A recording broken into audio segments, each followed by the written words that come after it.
Hello everyone, मैं Rahul Sharma from aroma academy of education. और आज हम लोग डिस्कस करेंगे इकोनॉमिक्स के अंदर, माइक्रो इकोनॉमिक्स के अंदर कॉस्ट, कॉन्सेप्ट ऑफ कॉस्ट। ठीक है, तो यहाँ से क्या होता है, चैप्टर के इसे numeric as well as theory दोनों ही इंपॉर्टेंट है। यहाँ से आपसे न्यूमेरिक भी पूछ लेते हैं, सेम यहाँ से आपके पास थ्योरी बेस्ड क्वेश्चन भी आ जाते हैं। तो सबसे पहले तो मैं एक आइडिया देना चाहूंगा कि कॉस्ट है क्या और इसके अंदर हम लोग क्या क्या टॉपिक डिस्कस करेंगे। ठीक है, तो यहाँ पे सबसे पहले हम बात करेंगे कॉस्ट की। कॉस्ट के अंदर क्या होता है आपके पास, अगर मैं ब्रेक करना चाहूँ तो explicit cost plus implicit cost. Explicit cost होती है जो हम आउटसाइडर को पे कर रहे हैं, यानी कि जो हम मार्केट में पे कर रहे हैं इनपुट परचेज करने के लिए। और एक होता है इम्प्लिसिट कॉस्ट। इम्प्लिसिट कॉस्ट का मतलब होता है जो हमारी सेल्फ ओन कॉस्ट है, जो हम अपने जो खुद के रिसोर्सेज हैं उसके लिए जो हम पे कर रहे हैं। देखो वो डायरेक्टली पे नहीं हो रहा, लेकिन क्या हो रहा है इनडायरेक्टली क्या कर रहे हैं, वो भी एक कॉस्ट है। तो वो क्या कहलाएगी आपकी इम्प्लिसिट कॉस्ट, यानी कि जो हमारी सेल्फ ऑन जो इनपुट्स है उस पे जो हम स्पेंड कर रहे हैं। तो अगर हमने बात करें टोटल कॉस्ट की, तो टोटल कॉस्ट का मतलब क्या हो जाएगा, explicit cost plus implicit cost. Explicit यानी कि जो हमने मार्केट में, जब मार्केट से हमने इनपुट परचेज कर रहे हैं उसके लिए हमने जो पे किया, और जैसे अगर सपोज मैंने कोई लेबर को हायर किया तो वो क्या है एक्सप्लिसिट कॉस्ट। लेकिन मैंने अपना खुद का टाइम डिवोट किया तो वो क्या कहलाएगी आपकी इम्प्लिसिट कॉस्ट। अगर मैं खुद का अपना टाइम डिवोट कर रहा हूं, अगर उस टाइम को मैं कहीं और यूटिलाइज करता तो मुझे एक अमाउंट रिसीव होता, लेकिन मैंने क्या किया, अपने ही बिजनेस में, अपने काम में मैंने अपना खुद का टाइम डिवोट किया, या कोई मेरे पास रिसोर्सेज था घर पर या मेरे पास कहीं पे भी, उसे मैंने बिजनेस में यूज किया या व्हाटएवर किसी भी चीज में यूज किया, तो वो क्या कहलाएगी आपकी इम्प्लिसिट कॉस्ट। यानी कि जो सेल्फ ऑन रिसोर्सेज है तो उसमें जो हमने स्पेंड किया वो क्या कहलाएगा आपका इम्प्लिसिट कॉस्ट। ठीक है, तो अगर मैं यहां बात करूं टोटल कॉस्ट, तो टोटल कॉस्ट क्या हो जाएगी आपके पास explicit cost plus implicit cost. ठीक है, तो टोटल कॉस्ट यानी कि कॉस्ट का मतलब क्या होता है, जो हमने एक्सपेंडिचर किए। अब वो एक्सपेंडिचर क्या होते हैं, आउटसाइडर के लिए भी हो सकता है और अपने खुद के भी हो सकते हैं। तो दोनों को जब हम ऐड कर देंगे तो हमें क्या मिलेगा, टोटल कॉस्ट मिलेगा, यानी कि एक्सप्लिसिट प्लस इम्प्लिसिट कॉस्ट। यानी कि जो हमने आउटसाइडर को पे किया प्लस जो सेल्फ ओन रिसोर्सेज हैं उसके लिए जो हमने पे किया, दोनों को ऐड कर देंगे तो क्या मिलेगा हमें टोटल कॉस्ट मिलेगा। यहां कोई दिक्कत इसमें। ठीक है, अगर मैं बात करूं, एक होता है सेलिंग कॉस्ट और एक होता है production cost. Selling cost, selling cost का मतलब क्या होता है, कुछ टाइप ऑफ कॉस्ट में भी आपको क्लियर कर रहा हूं पहले, फिर हम मेन टॉपिक पे आएंगे। सेलिंग कॉस्ट होता है, एक प्रोडक्शन कॉस्ट होता है, एक अपॉर्चुनिटी कॉस्ट होता है।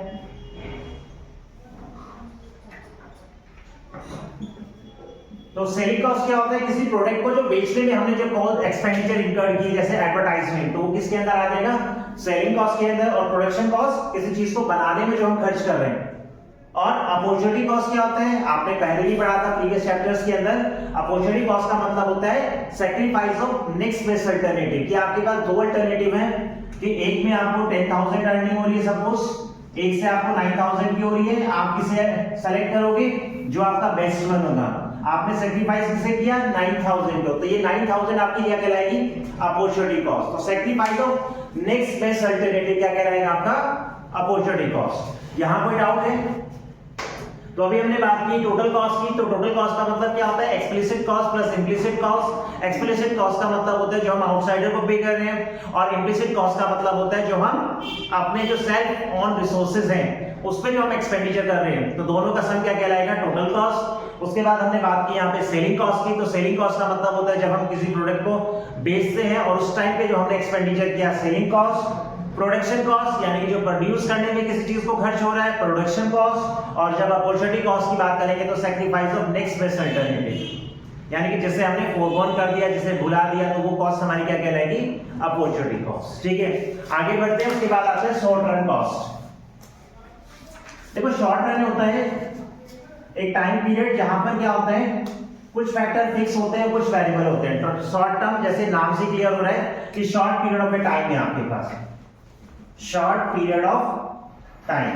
तो जब शॉर्ट पीरियड ऑफ टाइम होगा तो हम क्या करेंगे, उसे फिक्स में और वेरिएबल में ब्रेक करेंगे,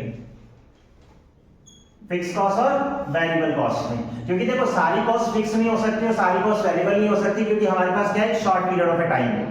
अब शॉर्ट पीरियड ऑफ टाइम हम ये कह सकते हैं कि लेस देन 1 ईयर है, तो उसे हमने शॉर्ट पीरियड मान लिया।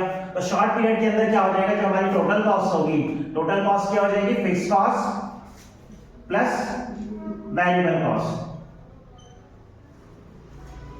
अभी याद होगा आपने प्रीवियस चैप्टर पढ़ा था प्रोडक्शन फंक्शन। तो प्रोडक्शन फंक्शन के अंदर भी हमने यहां पढ़ा था, एक होता है हमारे पास फिक्स फैक्टर और एक होता है हमारे पास वेरिएबल फैक्टर। तो फिक्स फैक्टर क्या होते हैं आपके पास, which remain fixed with the level of production, यानी कि लेवल ऑफ प्रोडक्शन के साथ कोई आपके पास इंक्रीज या डिक्रीज नहीं होता, कोई चेंज नहीं होता, तो वो क्या कहलाते हैं आपके फिक्स फैक्टर।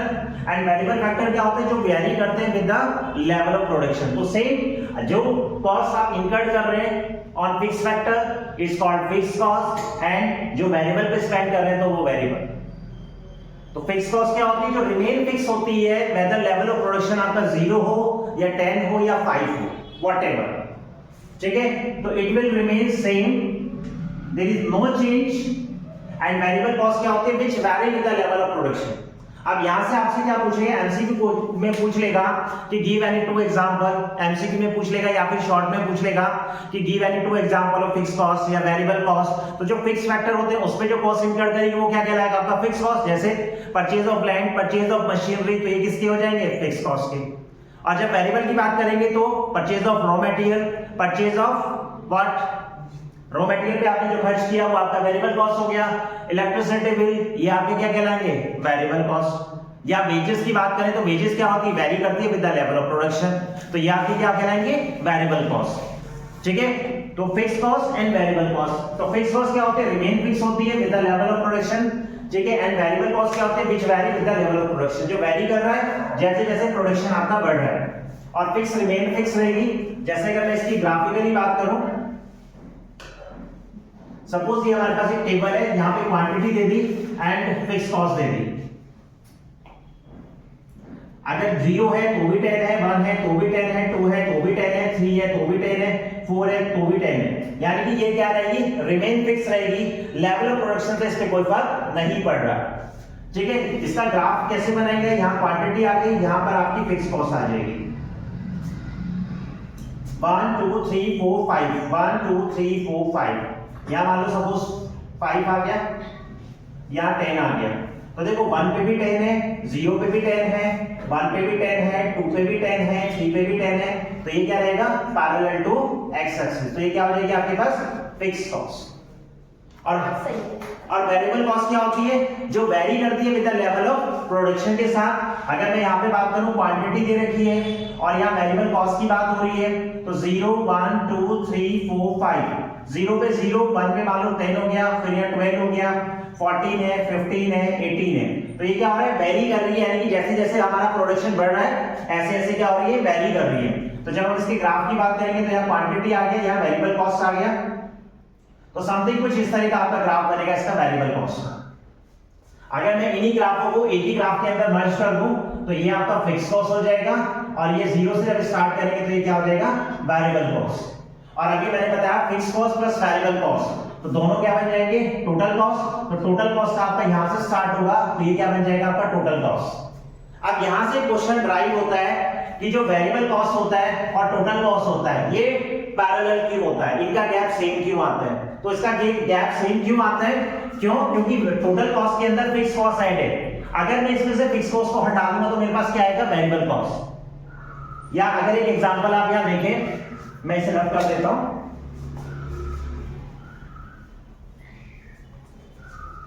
यहां आपके पास फिक्स कॉस्ट दे रखी है कि आपके पास वेरिएबल कॉस्ट आ गई, यहां पे 0 10 12 14 15। तो जब मैं यहां से टोटल कॉस्ट निकालूंगा तो टोटल कॉस्ट क्या है, दोनों को ऐड कर देंगे। हमने लिखा ना fix cost plus variable cost, तो दोनों को ऐड कर दिया 10, यहाँ 20, यहाँ पे 22, यहाँ पे 24 और यहाँ पे 25। तो अगर आप देखें तो 0 पे क्या है, टोटल कॉस्ट 10 है, यानी कि जहां से फिक्स कॉस्ट वाला ग्राफ स्टार्ट हो रहा है यहां से आपका टोटल कॉस्ट स्टार्ट होगा, क्योंकि टोटल कॉस्ट में क्या जोड़ा गया है, fix cost plus variable cost. तो जब यहाँ पे 0 है तब टोटल कॉस्ट क्या आएगी, 10। इसलिए इसका स्टार्टिंग पॉइंट जो इनिशियल पॉइंट है वो एफसी से स्टार्ट हो रहा है।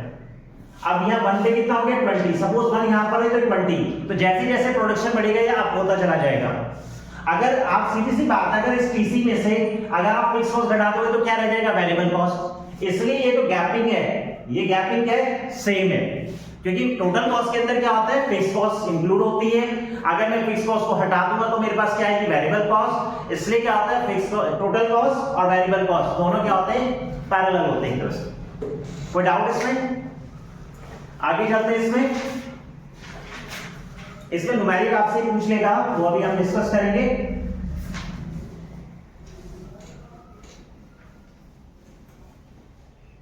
अभी देखो हमने कहा टोटल कॉस्ट बराबर क्या होता है, fix cost plus variable cost. इसी को हम इस तरह से लिख सकते हैं कि टोटल कॉस्ट बराबर टोटल फिक्स कॉस्ट, टीएफसी का मतलब total fix cost plus total variable cost. ठीक है, तो total fix cost plus total variable cost. अगर पूरी इक्वेशन को मैं क्वांटिटी से डिवाइड कर दूं तो यहां मेरे पास क्या रिजल्ट आएगा, total cost divide by quantity, total fix cost divided by quantity, यहां पे total variable cost divided by quantity. तो जब मैं टोटल कॉस्ट को क्वांटिटी से डिवाइड कर रहा हूं तो मेरे पास क्या आएगा, एवरेज कॉस्ट। जब मैं टीएफसी को डिवाइड कर रहा हूं तो क्या आ जाएगा, एएफसी एवरेज फिक्स कॉस्ट, और यहां क्या आ जाएगा, एवरेज वेरिएबल कॉस्ट। यहां किसी को कोई डाउट नहीं होना चाहिए कि हमने, तो यहां से आपके पास क्या रिजल्ट आया, एसी का फॉर्मूला आ गया, एसी बराबर टीसी अपॉन में क्यू। ये आपका न्यूमेरिक में हेल्प करेंगे चीजें। तो एवरेज कॉस्ट क्या आ गया, टोटल क्वांटिटी को क्वांटिटी से डिवाइड कर दिया टोटल कॉस्ट को। जब मैंने बात करी एवरेज फिक्स कॉस्ट, तो एवरेज फिक्स कॉस्ट क्या आ गया आपके पास, एएफसी, यानी कि जो आपके पास टीएफसी जिसे आपने क्वांटिटी से डिवाइड कर दिया, और एबीसी क्या आ गया आपके पास, एबीसी बराबर टीबीसी अपॉन में क्वांटिटी आ गया। कोई डाउट इसमें? तो यहां से आपके पास फॉर्मूले बनते जा रहे हैं कि एसी बराबर दिस, टीसी बराबर दिस, एसी की वैल्यू ये है, एएफसी की है और एबीसी की है। आपने लास्ट चैप्टर में पढ़ा था मार्जिनल प्रोडक्ट, तो उसी से लिंक करेंगे डेफिनेशन को, तो यहां पर आता है मार्जिनल कॉस्ट। ठीक है, ये फॉर्मूले आप नोट कर लेना, इसलिए बेसिकली न्यूमेरिक आएंगे। अभी हम इनके ग्राफ की भी बात करेंगे, उससे पहले मैं आपको मार्जिनल कॉस्ट बता देता हूं कि मार्जिनल कॉस्ट क्या होती है। फिर इनके ग्राफ के बारे में डिस्कस करेंगे और इनके रिलेशनशिप के बारे में डिस्कस करेंगे। नेक्स्ट वीडियो में हम लोग इनके न्यूमेरिक डिस्कस कर लेंगे, या हो सकता है आज ही कर लें, लेट्स सी। तो एक आता है आपके पास MC, MC stand for marginal cost. Marginal cost क्या होता है, जैसे आपका मार्जिनल प्रोडक्ट था, तो मार्जिनल प्रोडक्ट में क्या होता था कि change in total product due to change in level of production. तो सेम यहां पर भी आपके पास क्या है, मार्जिनल कॉस्ट है। तो मार्जिनल कॉस्ट क्या होता है, change in total cost due to change in level of output. तो जैसे जैसे आउटपुट में चेंज आ रहा है, लेवल ऑफ प्रोडक्शन में चेंज आ रहा है, तो टोटल कॉस्ट में जो चेंज होता है उसी को क्या कहते हैं, मार्जिनल कॉस्ट कहते हैं। तो जब मार्जिनल कॉस्ट हम फाइंड करेंगे तो कैसे निकालेंगे, TCN माइनस TCN माइनस 1, जो करंट वाला TC है उसमें से एक पहले वाले TC को माइनस कर देंगे। या फिर दूसरा फॉर्मूला अगर मैं बात करूं तो डेल्टा TC अपॉन में डेल्टा Q, ये टोटल कॉस्ट में चेंज और टोटल क्वांटिटी में जो चेंज होता है। तो मार्जिनल कॉस्ट क्या होता है आपका, ये चेंज इन वेरिएबल कॉस्ट को रिप्रेजेंट करता है, चेंज इन वेरिएबल कॉस्ट, क्योंकि फिक्स कॉस्ट रिमेन सेम ही रहता है। तो आप ये भी कह सकते हैं कि मार्जिनल कॉस्ट क्या होता है, reference to change in variable cost. तो वेरिएबल कॉस्ट में जो चेंज आ रहा है उसी को क्या कहते हैं, मार्जिनल कॉस्ट। या फिर आप कह सकते हैं change in total cost due to change in level of output. फॉर्मूले वाइज बात करें तो TC इक्वल्स टू क्या हो जाएगा, TCN-1 या फिर डेल्टा TC अपॉन में क्वांटिटी। एक टेबल ले लेते हैं इसके लिए, वहां से क्लियर करना ज्यादा आसान रहेगा।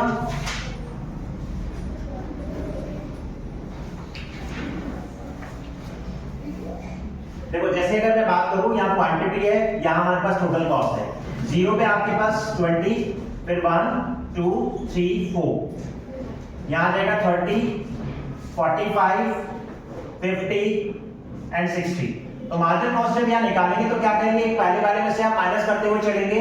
तो यहाँ कितना आ जाएगा 20, 30 में से गया 10, यहाँ कितना आएगा 15, यहाँ कितना 5 और यहाँ कितना आ गया 5। ठीक है, तो ये आपके पास क्या आ गया, मार्जिनल कॉस्ट आ गया। ठीक है, अगर मैं इसकी ग्राफिकली बात करूं तो ग्राफिकली ये क्या होगा, लगभग किस तरह की शेप आएगी इसकी, मार्जिनल कॉस्ट की। तो यहाँ पे आपके पास मार्जिनल कॉस्ट आ जाएगा, यहाँ क्वांटिटी आ जाएगी।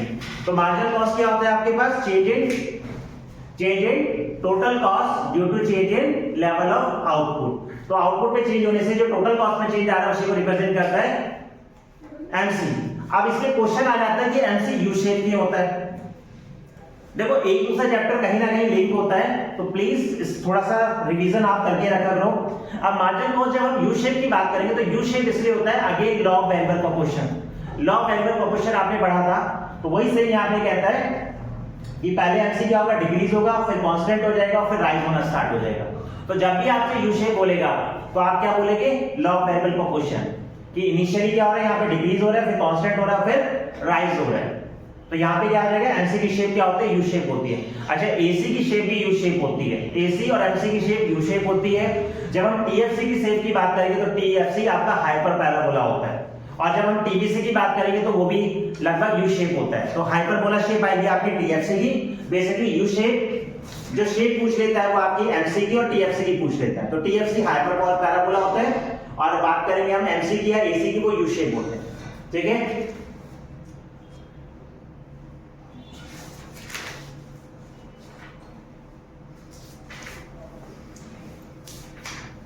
ये एमसी क्लियर है। अभी हमने डिस्कस कर लिया fix cost, variable cost, marginal cost. अभी हम बात करते हैं एएफसी की। क्वांटिटी था फिक्स कॉस्ट से, यहाँ पे 0 1 2 3 4। अगर देखो फिक्स कॉस्ट क्या होगी, रिमेन फिक्स रहेगी। अब अगर यहाँ पे आप एएफसी निकालते हैं तो एएफसी क्या होता है, डिवाइडेड बाय क्वांटिटी। तो यहाँ कितना आएगा, यहाँ पे कुछ वैल्यू आएगी नहीं। 10 को 1 से करेंगे 10, 10 को 2 से डिवाइड करेंगे 5, 10 को 3 से डिवाइड करेंगे 3.33, और 10 को इससे करेंगे तो 2 कितना आएगा, 4 टू 2 बचा 20। तो जब हम इसका शेप बनाएंगे तो लगभग ये कुछ ऐसे आएगा आपका। ये क्या आ गया आपका, एएफसी। तो एएफसी यानी कि जो एवरेज फिक्स कॉस्ट है। देखो फिक्स कॉस्ट तो रिमेन फिक्स रहती है, लेकिन एवरेज फिक्स कॉस्ट क्या होता है, जैसे जैसे प्रोडक्शन बढ़ेगा ऐसे ऐसे डिक्रीज होती है। लेकिन ध्यान रखना, ना तो ये कभी एक्सेस को टच करेगी और ना कभी जीरो होगी और ना कभी नेगेटिव होगी। ठीक है, क्योंकि देखो पर यूनिट क्या हो गया, डिवाइड होता जा रहा है। जैसे 10 थी तो 1 यूनिट बन रही थी, लेकिन उसी 10 फिक्स कॉस्ट में 2 यूनिट आ गए, तो पर यूनिट कॉस्ट 5 रुपए बढ़ गई। जब हमने 3 यूनिट बनाया तो पर यूनिट 3.33 हो गया। तो ये क्या होता है, डिक्रीज होती चली जाती है। और सेम अगर मैं वेरिएबल कॉस्ट की बात करूं तो वेरिएबल कॉस्ट क्या होती है, पर यूनिट बढ़ती चली जाती है। तो उसकी शेप आपकी कुछ इस तरह की रहेगी, ऐसे कुछ आएगा आपका TVC, total variable cost. Clear है। और देखो जब टोटल वेरिएबल कॉस्ट नहीं, एवरेज वेरिएबल कॉस्ट, क्योंकि एवरेज वेरिएबल कॉस्ट क्या होती है, पर यूनिट इंक्रीज होती चली जाती है जैसे जैसे प्रोडक्शन बनता है। अभी आपने जब मैंने फर्स्ट अभी लिखवाया था तो मैंने यहाँ पे लिखा था एसी बराबर एबीसी प्लस एएफसी। ठीक है, तो यानी कि दोनों का अगर हम ऐड कर देंगे तो एसी आएगा। तो जब दोनों को हम जॉइंट ग्राफ बनाएंगे तो इसका एसी का ग्राफ कुछ इस तरह का होगा। जहां ये मिनिमम यहां काटेगा वहां पर एसी आपका मिनिमम होगा। क्लियर है। तो ये आपके तीनों की कंबाइंड हो गई, एसी, एबीसी और एएफसी। कोई डाउट इसमें? तो यहाँ पे अगर आप एएफसी की शेप की बात करेंगे तो हाइपरबोला, एसी की बात करेंगे तो यू शेप। ठीक है, क्वेश्चन यहां से आता है आपके पास। एक तो न्यूमेरिक मैंने आपसे बताया, एक क्वेश्चन यहां से आएगा एमसी एंड एसी में रिलेशन, एमसी एंड एसी में रिलेशन। तो उसके लिए आपको क्या करना पड़ेगा, पहले एक टेबल ड्रॉ कर सकते हैं, उसके बाद ग्राफ, और ग्राफ से आप रिलेशन फाइंड कर सकते हैं। ठीक है, मैं डायरेक्टली पहले ग्राफ से रिलेशन करके बता देता हूं। टेबल आप एक जो भी है बुक से आप कोई भी याद कर सकते हैं, जो भी आपके पास बुक हो। तो इसकी शेप हम देख लेते हैं किस तरह की शेप आएगी। यहां पर आपका बाई एक्सिस पे एमसी एंड एसी आएगा, यहां पर क्वांटिटी आएगा। एसी की शेप जैसे मैंने आपको बताया यू शेप होती है, और आपका एमसी क्या होगा, कुछ इस तरह से आएगा। ठीक है, अब अगर आप इसमें रिलेशन फाइंड करें तो रिलेशन देखो आपके पास क्या आ रहा है, यहां से इनिशियली क्या हो रहा है, दोनों डिक्रीज हो रहे हैं। इनिशियली क्या हो रहा है, एसी राइज, एसी क्या हो रहा है, फॉल हो रहा है, एमसी भी क्या हो रहा है, फॉल हो रहा है। ठीक है, तो यहां क्या लिखेंगे, व्हेन, आप एमसी को भी लेके चल सकते हैं, एसी को भी, वो आपकी चॉइस है। मैं यहां लिख रहा हूं व्हेन एसी फॉल, या एसी क्या हो रहा है, डिक्रीज हो रहा है, व्हेन एसी फॉल।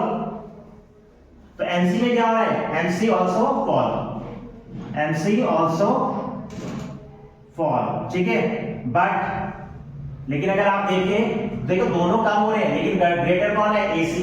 तो आप क्या लिखोगे, एमसी लेस देन एसी, क्योंकि बड़ा कौन है, एसी है। ऊपर किसका आ रहा है, एसी का आ रहा है, तो एसी ग्रेटर होगा।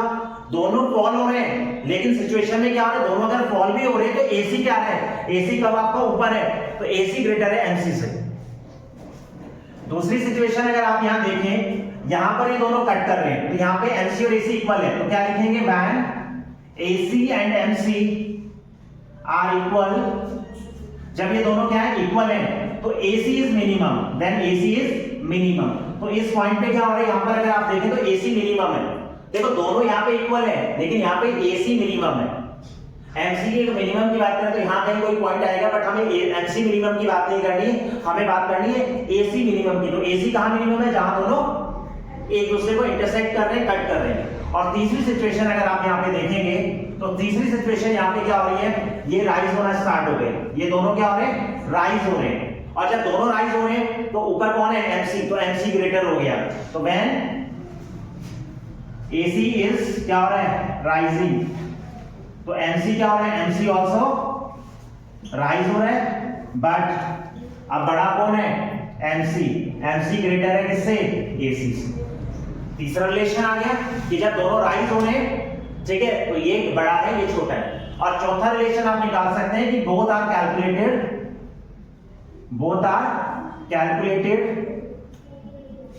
with the help of TC। दोनों कहां से निकलते हैं? TC से निकलते हैं। क्यों? क्योंकि देखो MC की वैल्यू होती है TC n minus TC n minus 1, और AC की वैल्यू क्या होती है आपके पास? TC अपॉन में क्वांटिटी। तो दोनों कहां से निकल के आए? दोनों का जो रिजल्ट आया वो निकल के TC से आया। तो देखो यहाँ पे हमारे पास क्या रिलेशन आया कि जब दोनों फॉल हो रहे थे, MC ये आपका MC आ गया, AC आ गया, तो AC क्या है? Greater than MC। जब दोनों इक्वल है, यानी कि बोथ जब इंटरसेक्ट कर रहे हैं तो वहां पे AC मिनिमम है, और व्हेन बोथ आर राइजिंग तो MC क्या है? ग्रेटर है AC से। ठीक है। और चौथा रिलेशन हमने कहा कि दोनों कहां से निकाले जाते हैं? TC की हेल्प से। कोई डाउट इसमें? एक लास्ट हो रहा है जिसमें कंबाइंड ग्राफ हम लोग बनाएंगे, तो शेप अगर आपको ध्यान है तो उसी से आप बनाते चले जाएंगे। एक ही ग्राफ के अंदर हम सारी पिक्चर बना देते हैं।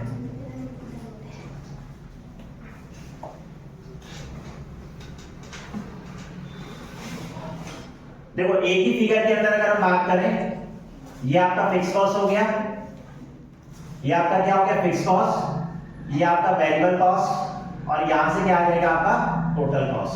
क्लियर है? ये तो हमने टीसी, बीसी और एफसी का बना दिया। दूसरा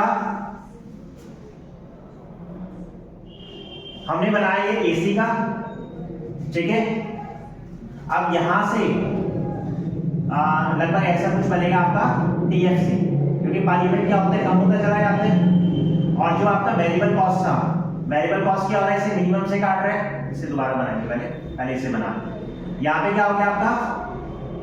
ये आ गया एवरेज फिक्स कॉस्ट, ये आ गया एवरेज वेरिएबल कॉस्ट। जहां ये दोनों काट रहे हैं वहां पर आपकी शेप आएगी एसी की।